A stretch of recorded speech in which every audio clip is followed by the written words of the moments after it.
ஆறுமுகமான பொருள் வான்மகிழ வந்தான் அழகன் இவன் குமரன் எனும் இனிய பெயர் கொண்டான். காலமகள் பெற்ற மகன் கோலமுகம் வாழ்க, கந்தன் இவன் குமரன் என வந்த முகம் வாழ்க. சூலமங்கலம் சகோதரிகள் பாடிய மிக அற்புதமான முருகனுடைய பாடல் தாங்க இது. இந்த பாடல் எந்த படத்துல வந்திருக்குது அப்படிங்கறத நீங்க கெஸ் பண்ணீங்கன்னா கமெண்ட் செக்ஷன்ல என் கூட ஷேர் பண்ணுங்க. நிறைய பேருக்கு இந்த படம் வந்து ரொம்ப ரொம்ப பிடிக்கும். ஏன்னு கேட்டிங்கன்னா, அந்த சூரசம்ஹாரம் எப்படி நடைபெற்றது, வீரபாகுனா யாரு, தேவர்களை வந்து அவர் எப்படி, முருகர் வந்து எப்படி காப்பாற்றினார், அத மாதிரி வள்ளியோட கதை, தெய்வானையோட கதை, இதையெல்லாம் நம்ம இந்த ஒரு படத்துல இருந்து தெரிஞ்சுக்கலாம். சரி, இப்போ எதுக்கு முருகர் பற்றிய ஒரு பேச்சு அப்படின்னு பார்த்தீங்கன்னா, நாளைய தினம் 3/3/2026 செவ்வாய்க்கிழமை இன்று மாலை 5 மணிக்கு மேலே ஆரம்பிக்கக்கூடிய பௌர்ணமி நாளை மாலை கிட்டத்தட்ட 5 மணி வரைக்கும் இருக்குது. அது மட்டும் இல்லாமல் நாளைக்கு சந்திர கிரகணமும் சேர்ந்து வருது. இந்த சந்திர கிரகணம் அப்படிங்கிறது நம்ம முக்காவாசி இடங்கள்ல தெரியும், இந்தியாவில் குறிப்பாக தெரியும். அதனால கிரகணத்துக்கு நாம் பின்பற்ற வேண்டிய சில சிறப்பான வழிமுறைகள், முன்னெச்சரிக்கைகள் இதெல்லாம் நம்ம வந்து ஃபாலோ பண்ணணும். நிறைய பேர் கமெண்ட் செக்ஷன்ல கேட்டுட்டு இருந்த ஒரு சந்தேகம், நாளைக்கு நம்ம வெற்றிலை தீபம் ஏத்தலாமா அப்படின்னு கேட்டிருந்தீங்க. நீங்க தாராளமாக ஏத்தலாம்.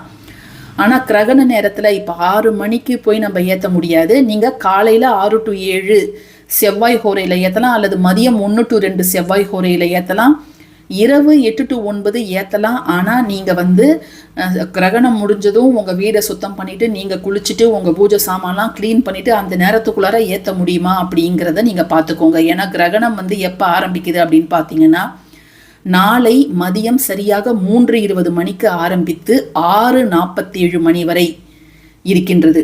3:20 PM to 6:47 PM அப்படிங்கிறது கிரகண நேரம். அந்த 6:47 PMக்கு அப்புறம் நீங்கள் குளிக்கணும், உங்கள் பூஜை அறையெல்லாம் துடைக்கணும், உங்கள் பூஜை சாமானெல்லாம் சுத்தம் பண்ணிவிட்டு அதுக்கப்புறம் தான் நீங்கள் வெற்றிலையெல்லாம் வாங்கி தீபம் ஏற்றணும். அது மட்டும் கிடையாது, நாளைக்கு நீங்கள் எந்த வழிபாடு இரவு 8 to 9 அந்த செவ்வாய் ஹோரையில் செய்யலாம்னு நினச்சிருக்கிறீங்களோ அதை எல்லாத்தையும் நீங்கள் காலையிலேயே செய்து முடிப்பது அப்படிங்கிறது நல்லது. இல்லைங்க, நான் பூஜை ரூமெல்லாம் க்ளீன் பண்ணிவிடுவேன், எல்லாமே நான் அந்த நேரத்துக்குள்ளார பண்ணிவிடுவேன், அதுக்கப்புறம் நான் பண்ணலாமா அப்படின்னு கேட்டிங்கன்னா நீங்கள் பண்ணலாம். உங்களுக்கு நேரம் இருக்குது, நீங்கள் தலை குளிச்சுட்டு எல்லாத்தையுமே சுத்தம் பண்ணிடுவீங்கன்னா நீங்கள் தாராளமாக பண்ணலாம். அப்படி இல்லாதவங்க நீங்கள் காலையிலே செய்வது அப்படிங்கிறது ரொம்ப ரொம்ப நல்லது.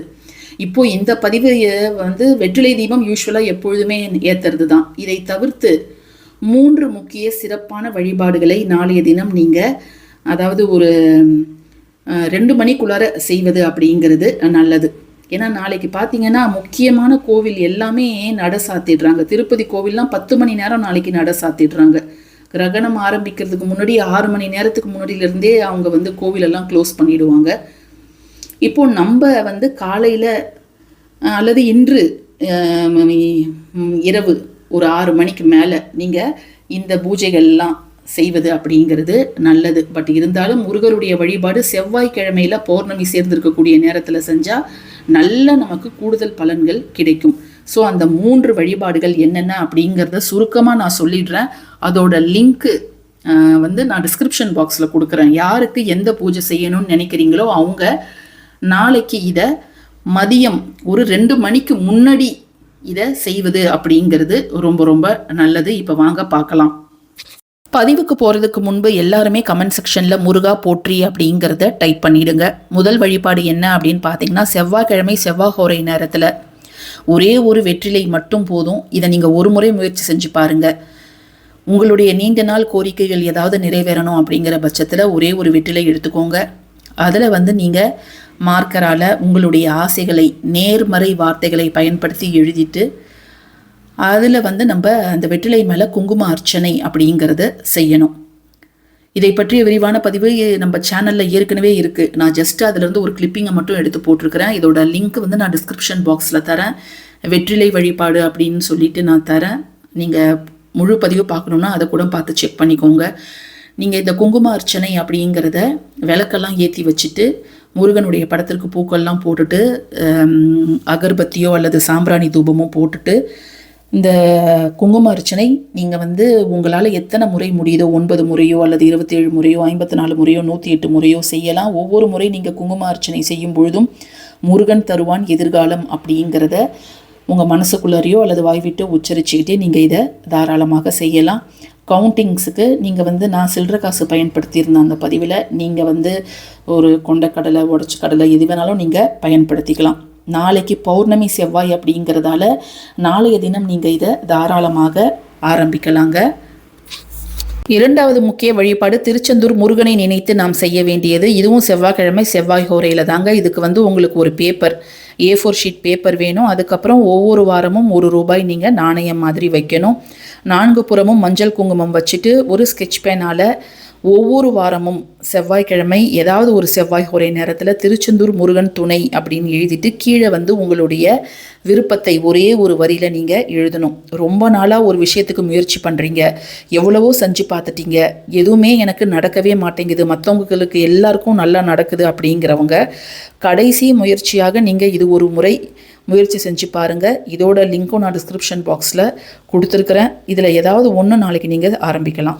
அடுத்த வழிபாடு என்னன்னு பார்த்தீங்கன்னா 6 வார செவ்வாய்க்கிழமை நாம் செய்ய வேண்டிய ஒரு வழிபாடு.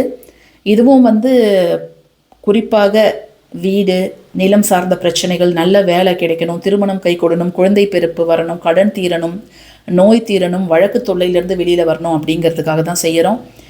இதுக்கு வந்து ஒவ்வொரு வாரமும் ஒரு கைப்பிடி தோரம்பருப்பு, ₹6 நாணயங்கள் இதை மாதிரி ஒரு பிளாஸ்டிக் பாக்ஸில் நீங்கள் சேர்த்து வச்சுட்டு வரணுங்க. அந்த பதிவில் போய் பார்த்தீங்கன்னா ஃபுல் டீட்டெயில்டாக எல்லாமே நான் சொல்லியிருப்பேன். ஸோ இது வந்து ஒரு வழிபாடு. இதை தவிர்த்து நீங்கள் சொந்த வீடு வேணும் அப்படிங்கிறதுக்காக அந்த உப்பு மேலே தேங்காய் வைத்து 9 வாரங்கள் செவ்வாய்க்கிழமை நாம் செய்யறது, அதுவும் வந்து நம்ம சேனலில் இருக்குது. அதை நீங்கள் ஆரம்பிக்கிறதுனாலும் தாராளமாக நீங்கள் ஆரம்பிக்கலாங்க. டிஸ்கிரிப்ஷன் செக் பண்ணுங்கள். நாளை காலை வெறும் வயிற்றில் நாம் அனைவரும் உச்சரிக்க வேண்டிய மிக சக்தி வாய்ந்த மந்திரம் உச்சிஷ்ட முருகன் மந்திரம் இதுதாங்க. ஓம் ஸ்ரீம் ஐயும் கிளியும் சவ்வும் மவ்வும் சரவண பவா. சுத்த பத்தமானவர்கள் மட்டும்தான் இதை நீங்கள் உச்சரிக்கணும். தீட்டு காலங்களில் இருப்பவர்கள் தயவு செஞ்சு இதை உச்சரிக்காதீங்க. ஏன்னு கேட்டிங்கன்னா இது மிக மிக சக்தி வாய்ந்த முருகன் மந்திரம். நாங்கள் சுத்தபத்தமாக தாங்க இருக்கிறோம், நாங்கள் முகம் கை கால் அலம்பிட்டு ப்ரஷ் பண்ணிவிட்டு இதை நீங்கள் உச்சரிக்கலாமா அப்படின்னு கேட்டிங்கன்னா உச்சரிக்கலாம், அல்லது குளிச்சுட்டும் நீங்கள் உச்சரிக்கலாம். தீட்டு காலங்களில் பிறப்பு இறப்பு தீட்டில் இருக்கிறவங்க இதை வந்து நாளைக்கு நீங்கள் உச்சரிக்க வேண்டாம். அந்த தீட்டு காலங்கள் முடிஞ்சதுக்கப்புறம் நீங்கள் எப்போ வேணாலும் தினந்தோறும் கூட இதை நீங்கள் உச்சரிக்கலாம். ஏன்னா நாளைக்கு நம்ம நிறைய பூஜைகள் செய்ய போகிறோம். காலையிலேயே முருகனுடைய அருள் பெறுவதற்காக இந்த ஒரு மந்திரத்தை உச்சரிப்போம். அது மட்டும் இல்லாமல் இப்போ நான் சொன்ன அத்தனை பதிவுகளோட லிங்க்கும் நான் டிஸ்கிரிப்ஷன் பாக்ஸில் தரேன். உங்களுக்கு தேவைப்பட்டதுன்னா அதையும் நீங்கள் செக் பண்ணி பாருங்கள். இந்த பதிவு உங்களுக்கு பயனுள்ளதாக இருக்கும்னு நான் நினைக்கிறேன். பயனுள்ள பதிவாக இருந்துச்சுன்னா கட்டாயமாக லைக் பண்ணுங்கள், ஷேர் பண்ணுங்கள், நம்ம சேனலுக்கு சப்ஸ்கிரைப் பண்ணுங்கள். நம்ம சேனல் கம்யூனிட்டி போஸ்ட்டில் போடக்கூடிய போஸ்ட்டையும் நீங்கள் பாருங்கள். நன்றி.